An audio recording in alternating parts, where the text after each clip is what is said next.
Hola, ¿cómo están? Una semana más de Platicando con Expertos. En esta ocasión tenemos como invitado a nuestro querido amigo Juan Olivares de Protector Rent, que nos viene a platicar sobre un tema de verdad muy importante en cuestiones de arrendamiento. No se lo pierdan.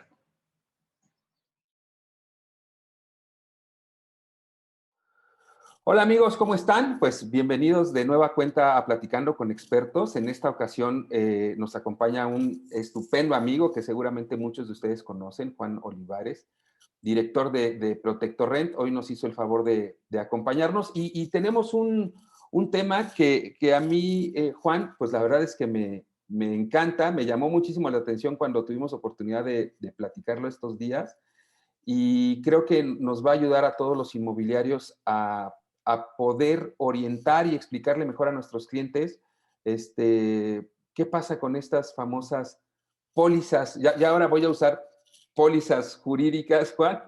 Ya sé, ya me explicaste perfectamente de qué se trata, pero pues creo que podemos platicarle también a nuestros colegas pues de qué va este tema, ¿te parece?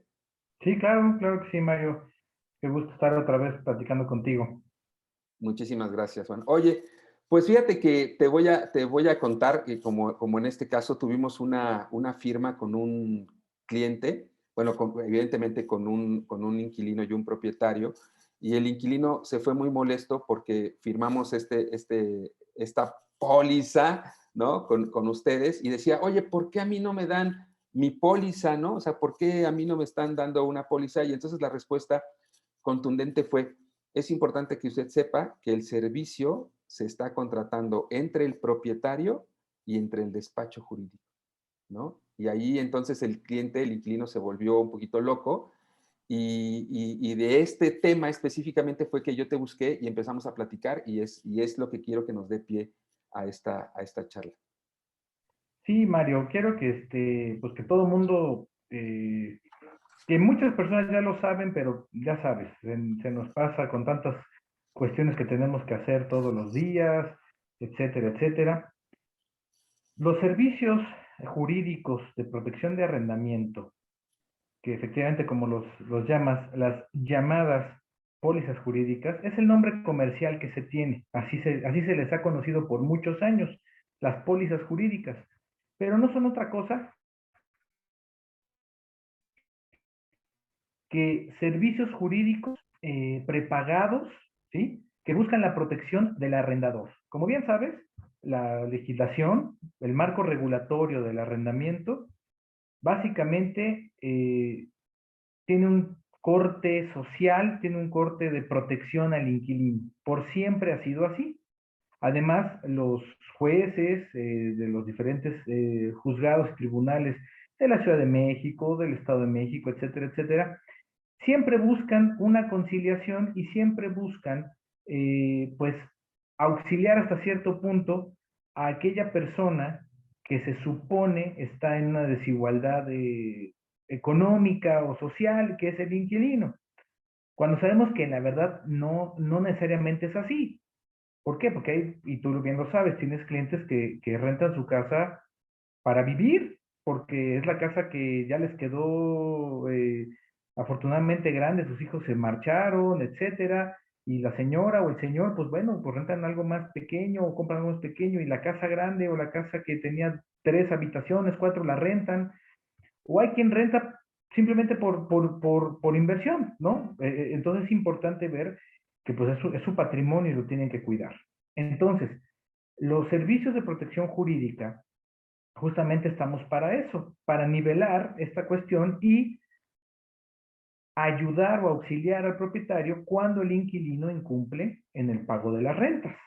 Entonces, esas llamadas o conocidas pólizas jurídicas, que así se les puede seguir llamando, es simplemente un nombre comercial, es un nombre eh, tradicional en el medio, pero que quede claro que no son pólizas de seguro, no son pólizas de fianza. Existen las fianzas para cumplimiento de contrato, en este caso los contratos de arrendamiento, sí existen las fianzas. Esto se tramita exclusivamente con afianzadoras registradas en la Comisión Nacional de Seguros y Fianzas. E incluso nosotros, por ejemplo, como Protector Rent, hemos elaborado contratos donde se ha emitido una fianza por parte de estas afianzadoras y donde complementariamente nosotros al elaborar el contrato les damos el servicio jurídico, porque las afianzadoras no van a resolver el problema de la recuperación de la posesión. La afianzadora únicamente se va a comprometer al pago de la renta, de acuerdo con el contrato de fianza, que es el cumplimiento de su contrato, pero no va a llevar a cabo un procedimiento judicial para recuperar la posesión. Entonces, incluso somos complementarios en ese caso. Hay situaciones cuando no se pide una fianza, por ejemplo, y bueno, hay otro tipo de garantías. Lo platicábamos la otra vez. Garantías para ver que si se va a cumplir con el pago, pues puede ser desde un fiador que tenga capacidad y sea solvente. Muchas veces se solicita, y también por costumbre, se solicita que el fiador tenga un bien inmueble. ¿Por qué? Porque nos va a demostrar su solvencia, ¿no? O la capacidad económica, un inmueble, más allá que las simples cuentas bancarias o algún otro tipo de ingresos. O bien el mismo inquilino puede contar con una propia capacidad económica suficiente y demostrarla eh, incluso teniendo un propio inmueble. Entonces, no es necesario un fiador a veces. Entonces, pero todo ese tipo son de garantías. Nosotros, y como todas las demás empresas y la mayoría de las que somos parte ya de muchos años en AMPI reconocidas, pues nos encargamos justamente de esa parte, de solucionar el conflicto, conciliarlo, arreglarlo previamente. Nadie quiere llegar a los pleitos jurídicos, a los pleitos judiciales, ir a los tribunales. Se busca la solución, se busca que los inquilinos estén al corriente, y en caso de que no lo hagan, bueno, pues tenemos que acudir a tribunales, acudimos y buscamos la recuperación de la posesión y obviamente de el adeudo de rentas que se tengan y el adeudo económico que haya. Pero Oye, sí, que quede claro, no por llamarse pólizas, es una póliza o, de fianza. o una Son fianza, claro. servicios jurídicos tendientes a ayudarle al arrendador a recuperar su propiedad, la posesión de su propiedad y lo adeudado cuando el inquilino incumple. Entonces Estupendo. somos, pues prácticamente estamos pues para defender al propietario. Claro. Oye, Juan, y ese es un tema que, bueno, también me da pie a comentar algo.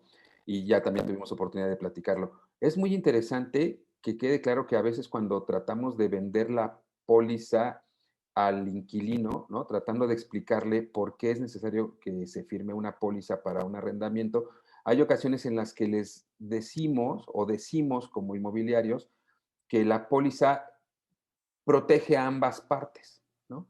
En cuanto al cumplimiento de lo que el propietario le debe de dar al inquilino, ¿no? Y por supuesto, por otro lado, pues la garantía de que pague su renta. Pero la realidad no es esa. La realidad es que, y como bien me lo contaste tú, el contrato de arrendamiento es quien determina y establece las obligaciones de cada una de las partes, ¿no? En ese contexto, donde efectivamente, pues si algo se le descompone al inquilino, pues el propietario estará obligado a arreglarlo, ¿no? O a actuar en consecuencia, pero realmente la póliza solamente es un producto jurídico que está protegiendo al propietario. Y ahí a veces es donde nos vamos con la idea de que la póliza protege a ambas partes. Sí, hay esa desviación un poquito. Efectivamente, no está para proteger al inquilino, no está para suplir al inquilino y que el inquilino diga, pues ahí lo tengo y no va a pasar nada. No es así, no es así. Pero sí es importante que cuando se haga un arrendamiento, los profesionales inmobiliarios acudan con nosotros y con los demás miembros de AMPI, que somos especialistas en la materia de protección de arrendamiento, justamente para eh, verificar toda la documentación y elaborar el contrato conforme a derecho, correctamente. Obviamente el inquilino pues tiene sus derechos y sus prerrogativas ya establecidas en la misma ley, pero un contrato bien elaborado pues también le va a ayudar al inquilino a contar con un elemento en caso de que el arrendador haga algo indebido, porque también los arrendadores pueden hacer cosas indebidas. Es también posible esto. Entonces es importante que tengan un buen contrato también los inquilinos para que se defiendan en caso de que el arrendador haga algo que no sea correcto. Y obviamente las empresas que nos dedicamos a esto tenemos un contrato de prestación de servicios profesionales firmado con los propietarios, que es a lo que tú mencionabas, el documento que se le entrega al propietario es un contrato de prestaciones, un contrato, perdón, de prestación de servicios profesionales con el propietario, en el cual se establecen y se especifican eh, qué servicio se le va a dar, qué lo causa, cuáles son sus alcances legales realmente. Entonces, tampoco estamos para ayudar al arrendador a hacer alguna situación anómala, a una situación que esté mal hecha, irregular, ilegal. No le vamos a auxiliar en eso tampoco. Entonces, el arrendatario, esa es la parte que tiene que entender. Ahora bien, me preguntabas tú también, oye, los inquilinos, los arrendatarios, ¿por qué dicen o siempre han dicho, ¿y yo por qué tengo que pagar esto? Muchas veces los contratos de protección de arrendamiento, las investigaciones que se hacen, todo este servicio pues, tiene un costo, obviamente. Y normalmente el inquilino, si no hace el pago del 100%, sí hace un pago de un 70, de un 50, rara vez pagará menos que el arrendador. Rara vez, pero pudiera ser. No hay ni una norma establecida ni una regla para ello. Pero es un requisito que establece el propietario. El propietario dice, bueno, para yo dejarte eh, la posesión de mi inmueble, dentro de los requisitos son A, B, C, D, y uno de ellos es justamente la contratación de un servicio jurídico que me ayude en caso de que tú incumplas, porque pues no sabe si va a incumplir o no en un contrato de tracto sucesivo, que es, ¿qué sucede? Que pues son 12 meses, es un año y no sabes qué va a pasar durante los 12 meses con un arrendatario. Entonces el propietario por eso contrata justamente las protecciones jurídicas. Perdóname. Oye, Juan, aquí podríamos poner un ejemplo que a lo mejor suena burdo, pero es exactamente como si rentaras un coche, ¿no? Te vas de vacaciones y rentas un coche y pues tienes que pagar en una proporción, pues un seguro, ¿no?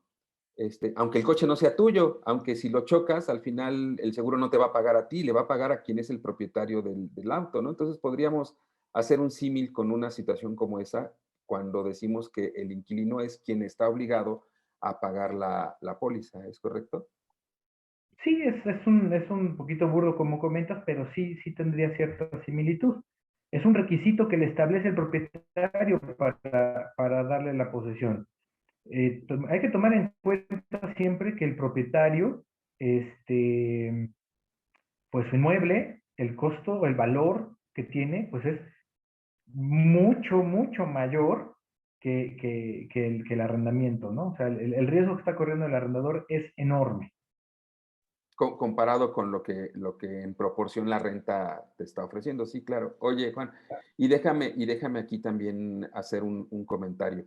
Entonces, en una firma de un arrendamiento, se convierte en una mera cortesía el hecho de que tú le proporciones al inquilino una copia, digamos, ya sea de la carátula o del contrato que el propietario está firmando contigo. O sea, realmente se convierte en una cortesía, porque realmente el contrato es entre el Correcto. despacho jurídico y el propietario, ¿no? Es correcto, entre el despacho o la empresa, o digo, porque quienes nos dedicamos a esto, pues hay unos que son exclusivamente despachos jurídicos, otros ya son empresas pues más completas, más elaboradas, efectivamente. Ok.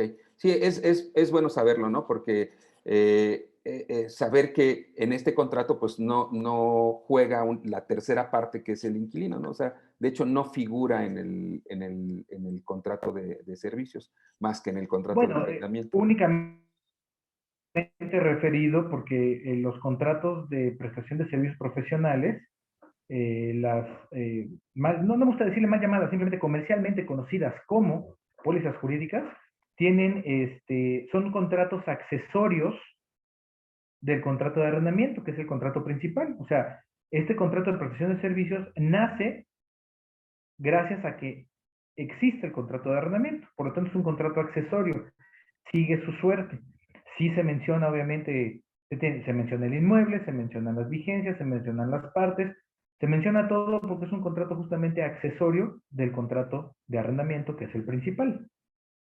Estupendo, Juan. Oye, y pues bueno, ya he explicado todo esto y entonces ya con la claridad de por qué le llamamos, ya dijimos que no es mal llamada póliza, pero que bueno, pues que comercialmente se utiliza así, que no es que no estamos teniendo una fianza, ¿no? Ya también está súper claro que Y no por es qué no la ni un tenemos, seguro ni una fianza, eso que quede bien claro. es correcto.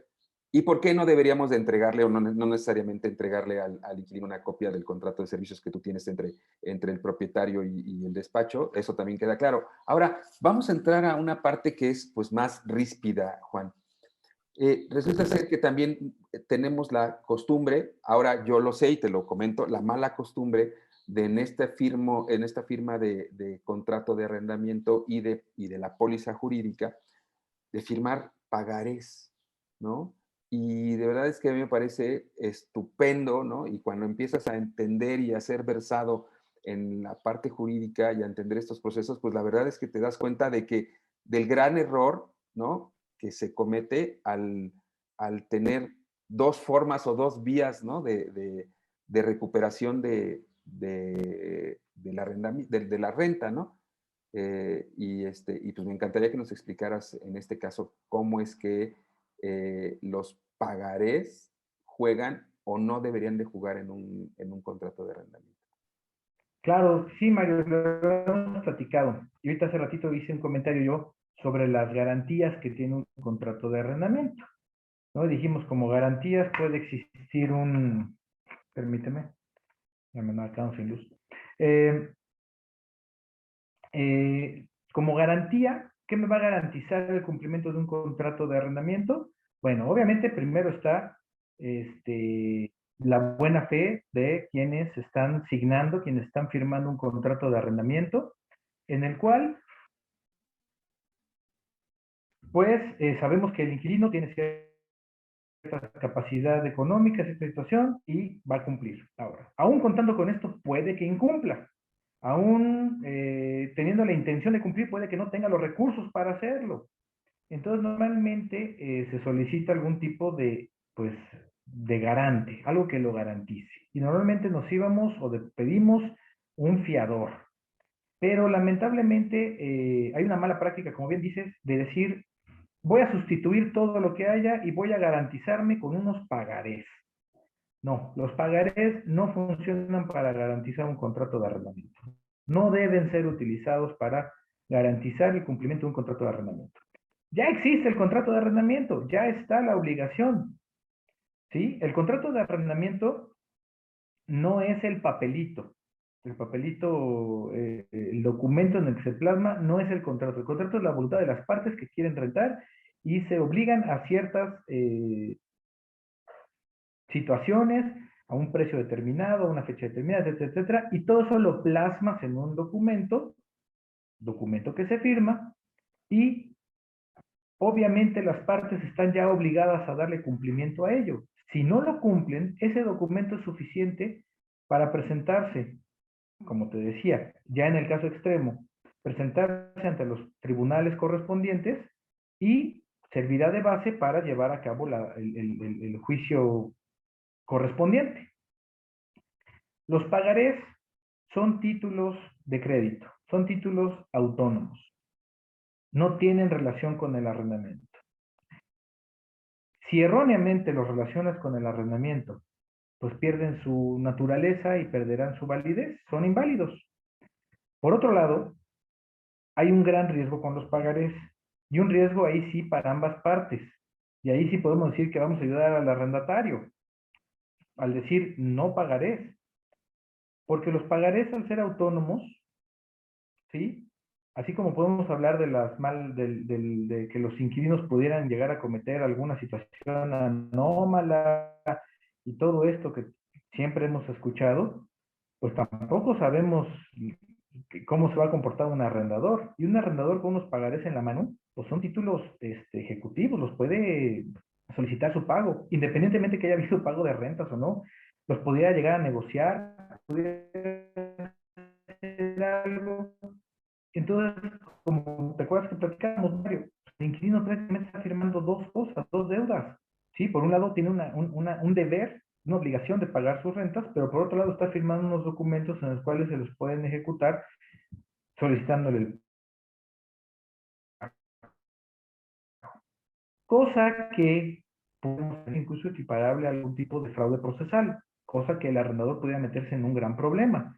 Entonces, el confundir los pagarés como una suplencia de una garantía, como una suplencia de algún bien inmueble que demuestre la solvencia del garante, ya sea el mismo inquilino o su fiador, es algo que no se debe hacer. Es una mala práctica jurídica, no es correcto. Debemos, como profesionales inmobiliarios en AMPI, ir quitando todo ese tipo de malas prácticas. Los pagarés no tienen esa función. Alguien me preguntaba, bueno, ¿y en algún momento algún pagaré pudiera funcionar para algo? Bueno, sí, por ejemplo. ¿Y cuándo sí tendría una función un pagaré? Eh, Supongamos que hay un contrato de arrendamiento, va a vencer su vigencia, hay que renovarlo, pero el inquilino tiene algún adeudo con el propietario. No de renta necesariamente, tiene algún adeudo de alguna cuota ordinaria que tenía que pagar en el condominio donde estaba, o tuvo Mantenimiento, un servicios, la, etc. con la compañía de luz o con agua y el recibo de repente le llegó tenía recibos de 2, 3 mil pesos y le llegó de, no sé, de 18 mil pesos y tiene que resolver el problema. Pero en el Inter, la deuda es del inmueble, la deuda va a pasar y el recibo está a nombre del propietario. Hay una deuda, no necesariamente por mala fe del inquilino, pero hay un adeudo de algo, de lo que sea hay un adeudo. Entonces, sí se puede firmar un pagaré por esa cantidad del adeudo para, una vez que se firme el contrato de renovación, prácticamente es borrón y cuenta nueva, se comienza con un nuevo periodo y cualquier deuda que haya quedado puede estar consignada en un pagaré que no tiene relación con el nuevo arrendamiento, simplemente con una deuda reconocida, con una fecha cierta de pago, y si no cumple, bueno, pues ejecutas ese pagaré, que ya no tendría nada que ver con la situación de arrendamiento actual o vigente a partir del nuevo contrato. Claro. Oye, Juan, déjame preguntarte algo. Quizá, pues, digo, y está clarísimo que el simple hecho de haber firmado el contrato, pues ya genera obligaciones para ambas partes.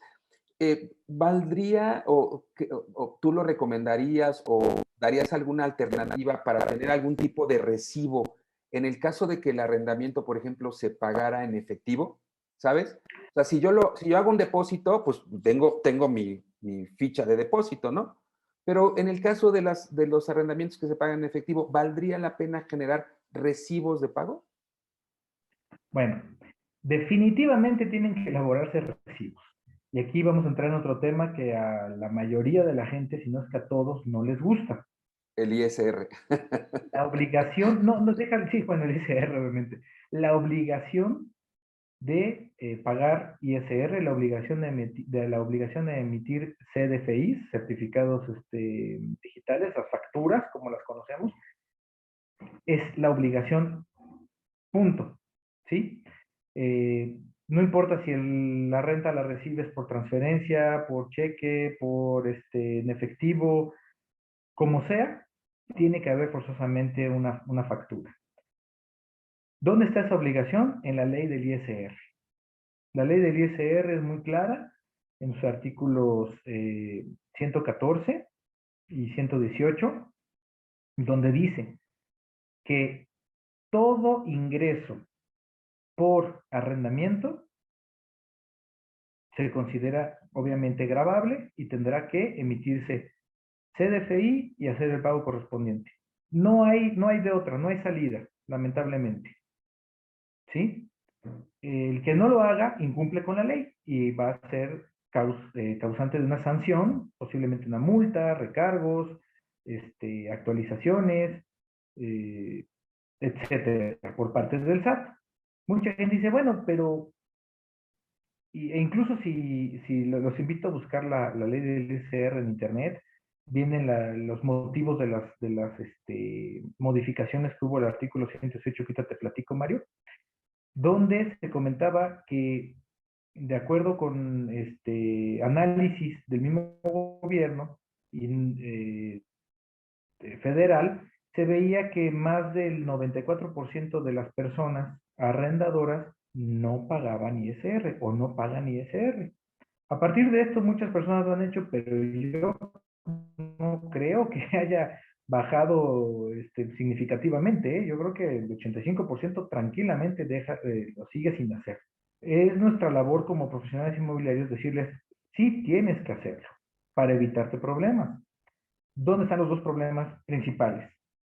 Uno, en caso de que el inquilino incumpliera y hubiera la necesidad de presentar un juicio, pues al momento de emitirse la sentencia condenatoria donde le van a obligar al inquilino a pagar, la ley del ISR en su artículo 18 dice que el juez está obligado a dar, perdón, primero a solicitarle al propietario la exhibición de sus CDFIs.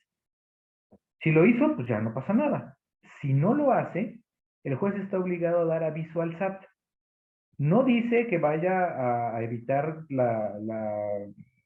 el seguimiento judicial, obviamente ese continúa, o sea, no puede haber inquilinos que digan, como no me dan CDFI, no voy a pagar y no va a pasar nada. No, ¿sí? Va a ser demandado, va a ser desalojado y le van a cobrar y va a haber una sentencia donde se va a dar la obligación de pago. Eso es independientemente. El inquilino no puede sustraerse por una obligación fiscal del arrendador nunca. Eso que quede claro. No es ninguna salida ni ninguna ayuda para el inquilino. No. Simplemente el juez va a dar aviso al SAT. Y el arrendador entonces sí va a tener un problema cuando tenga la visita. El juez va a tener perdón, el arrendador va a tener un problema cuando tenga la visita y el llamamiento del SAT para el pago de sus impuestos. Entonces es importante eso, Mario. Y la segunda, y es importante, el artículo 15 de la Ley Nacional de Extinción de Dominio menciona que una de las características que tiene que tener una persona afectada para demostrar su buena fe, esto es, la persona afectada va a ser aquel propietario de un inmueble que lamentablemente sufra de una extinción de dominio y diga, oye, pues yo no tengo nada que ver, no tengo vela en el entierro, quiero demostrar, soy una persona afectada y que hay buena fe. Esto es, tengo mi contrato de arrendamiento, tengo las pruebas de que yo no participo en esta cuestión de delincuencia organizada, ni mucho menos, y quiero recuperar mi bien. Dice el artículo 15 que una de las características para que sí pueda proceder su defensa es justamente estar al corriente en todos los pagos dice, derechos, impuestos y contribuciones relacionadas con el bien extinto o que se le hizo la extinción de dominio. ¿Qué es esto? Tuvo que haber emitido CDFIs, forzosamente haber hecho el pago de sus impuestos. ¿Sí? No significa que todos los días sea una extinción de dominio, ni mucho menos. Hay muy poco, afortunadamente, pero el riesgo, ¿cuánta gente dice, no, que me paguen efectivo y no doy CDFIs ni no doy nada? No. Entonces, regresando al tema, y perdón que me haya desviado, los pagarés no son recibos. Los pagarés son títulos de crédito independientes, autónomos, no tienen nada que ver y no pueden servir de recibos de pago. Recibos de pago están los CDFIs y independientemente puedes entregar recibos simples, ¿no? Un recibo simple, en este momento tú me estás entregando en efectivo una cantidad cierta, tal día, tal hora me estás entregando una cantidad y tengo la obligación de emitirte el CDFI, te lo emito por la tarde, te lo emito el día siguiente, dentro del mes correspondiente te puedo emitir el CDFI. Tal vez no tengo la posibilidad de emitirte en ese momento, sino hasta en la semana siguiente que veo a mi contador te lo emitirá, si es que te recibe en efectivo, pero sí te puedo dar un recibo simple, Ok, pero una entonces hoja en blanco. el recibo simple entonces, Juan, pues no se convirtiera en una mala práctica, ¿no? Sino No, el recibo simple simplemente como un es control. correcto, no está mal, pero no suple ni es definitivo. El definitivo es única y exclusivamente el CDFI que tiene que emitir todo arrendador. Ok. Oye, Juan, ¿y por qué no nos platicas en el caso extremo, muy extremo, que el inquilino se viera contra la pared y pudiera demostrar que él ostenta un contrato de arrendamiento y por otro lado ostenta una firma de pagarés por la misma propiedad, ¿qué podría llegar a pasar en juzgados? Bueno, te comentaba hace rato, bueno, el inquilino normalmente va a ser difícil que tenga el pagaré porque lo va a firmar y se lo va a entregar al propietario, ¿sí? El propietario se los va a ir entregando supuestamente. ¿Cuándo podría hacer esto? Y lo había comentado. Cuando en el caso de algún incumplimiento por parte del inquilino, el propietario demande por la vía, ya sea de controversia de arrendamiento, especial de desahucio, etcétera, por la vía civil demande la rescisión del contrato de arrendamiento y el pago de las rentas, y a la vez o a la par demande por la vía mercantil el cobro de los pagarés. Entonces podría, como te comentaba hace rato, podría configurarse un fraude, ¿no? Vamos a hablar de un fraude, estás haciendo un doble cobro y podría tener consecuencias, pues, de todo tipo, ¿no? Incluso hasta penales. Ok. No, bueno, es que ese es el punto, el meollo en el que creo que todos deberíamos de recapacitar y como lo comentabas, también buscar, como asociados AMPI sobre todo, empezar a trabajar en buenas prácticas, ¿no? Es correcto. En entender y orientar y asesorar perfectamente a nuestros clientes en este tipo de situaciones, sobre todo ahora en la parte de esta obligatoriedad que siempre lo ha sido, pero como lo comentas, ¿no? Pues más del 90% de los que hacían arrendamiento no pagan impuestos, pues lo importante que es ahora hacerlo, ¿no? Y que el hacerlo, pues también qué seguridad jurídica te da, ¿no? Al enfrentar una situación como la que platicamos de la extinción de dominio. Pues.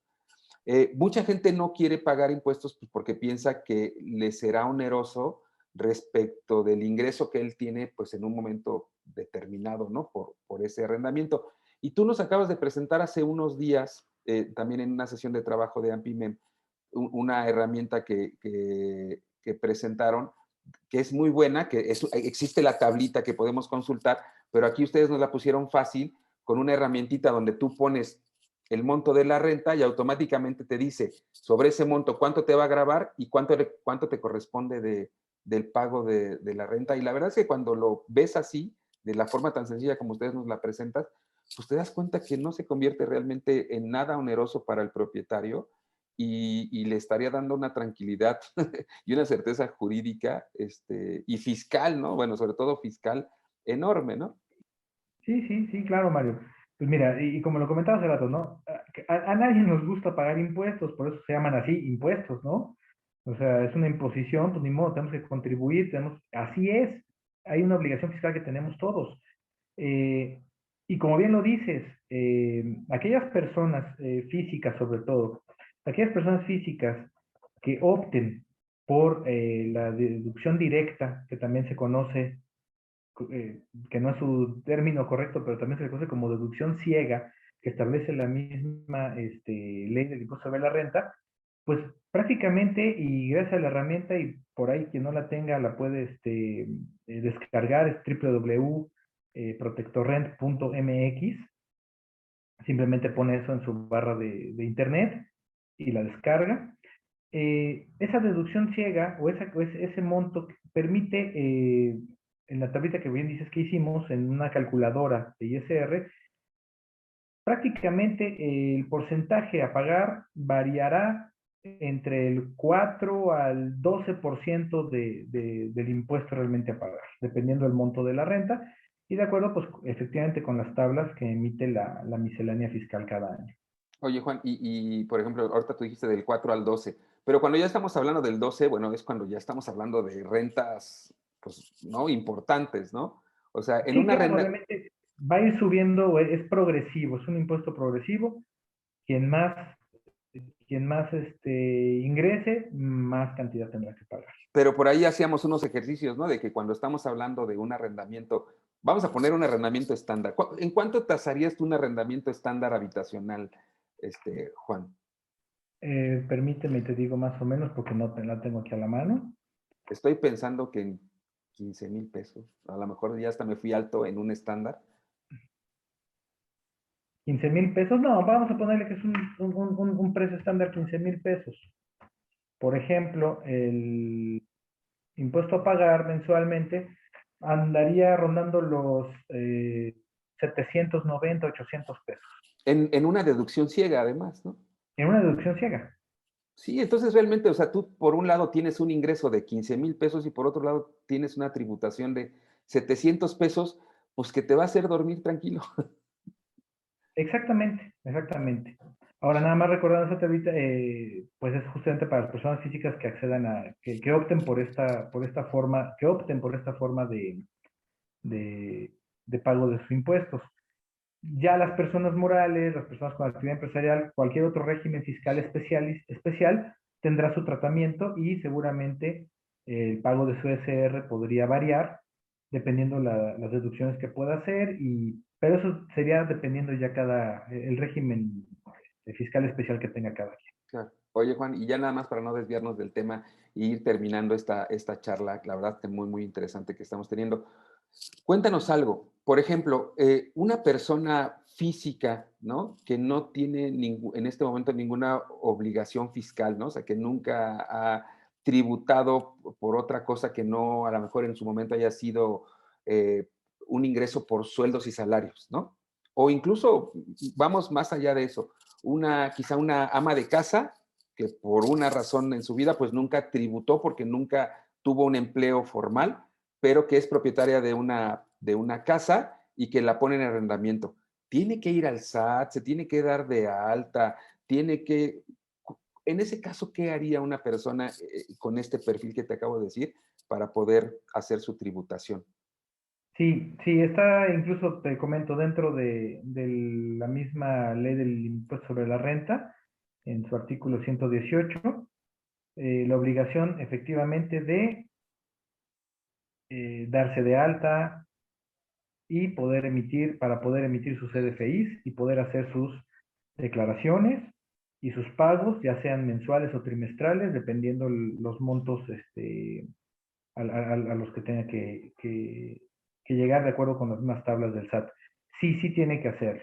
Ok, Ahorita con la pandemia es complicadas las citas, complicadas los darse de alta, pero bueno, eso no impide el buscar los tiempos, el buscar esa intención, obviamente positiva de hacerlo, y bueno, pues pueden rentar y obviamente puedes declarar haciéndolo espontáneamente, aunque tengas un par de meses que hayas empezado tu renta, bueno, pues te das de alta y haces tus declaraciones espontáneas avisándole al SAT esta situación, ¿no? Y la imposibilidad de haberse podido dar de alta previamente, seguramente por algún semáforo rojo por esta pandemia que lamentablemente hemos sufrido y que ojalá ya se vaya mitigando con el tiempo, pero pues lo puede hacer y ponerse al corriente y evitarse, como bien dices, evitarse malos tragos, la posibilidad de tener problemas mayores.